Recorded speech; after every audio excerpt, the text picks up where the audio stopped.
Okay, as a Venezuelan American, I got some shit to say. My family, my parents, my sister, my extended family, all lost everything.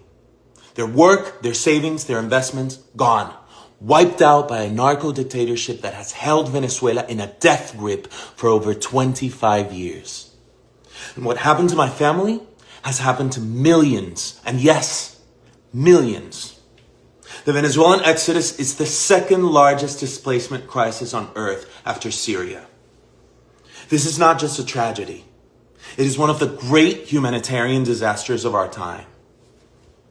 But the suffering doesn't end there. This regime has jailed hundreds of political prisoners. Thousands have been murdered simply for speaking out.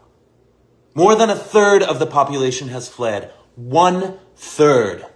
Not for better opportunities or for the American dream, but to survive, to live, because staying often means death. And while the world may see Venezuela as a collapsed state, what it is in reality is an occupied one. Our territory, our natural resources, and our institutions have been overrun by hostile foreign powers. Iranian militias, Chinese corporations, Russian intelligence, all exploiting our country with impunity. Venezuela is no longer just a local crisis. It is now a geopolitical threat that endangers the entire Western Hemisphere. It has become a launch pad for an authoritarian expansion in the Americas. And in the midst of all of this, one woman has dared to lead the charge for freedom. Maria Corina Machado. In 2024, against every odd, she led a peaceful democratic uprising that won the election. Her team smuggled physical voting receipts out of the country, hard proof of victory that the regime tried to bury. Her courage has lit a fire in the hearts of millions of Venezuelans desperate to believe that change is still possible. But now some have questioned her decision to dedicate her Nobel Prize to Donald Trump. Okay, I get that. But here's the truth. It was a brilliant strategic move in the global chessboard of politics. Maria Corina is no fool. She knows exactly the kind of man Trump is. She knows how much he campaigned for it, loudly and relentlessly, to win that very same prize. She knows how symbolic and personal that recognition is to him.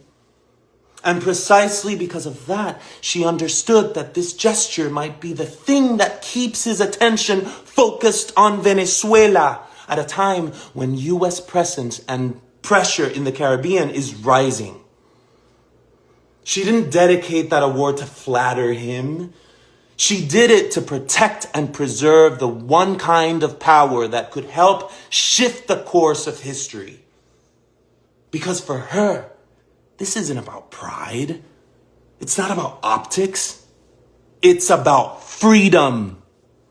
And let's be very clear. Maria Corina is not asking for the U.S. to invade Venezuela. She's not campaigning for war. Venezuela is already invaded.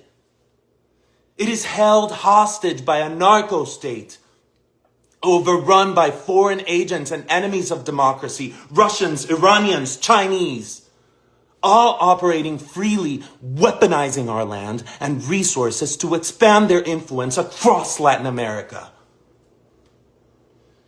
What Maria Corina is calling for, what millions of Venezuelans are praying for, is the support of the only military on earth capable of countering that threat and helping to free our people.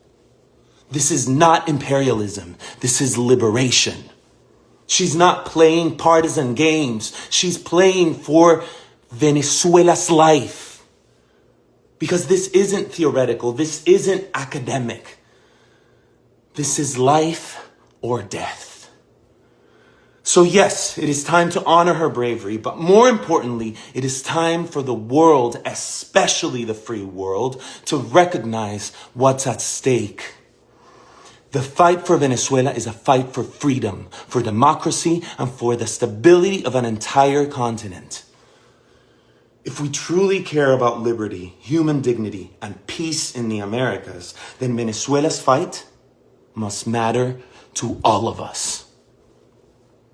Que viva Venezuela, que viva María Corina Machado.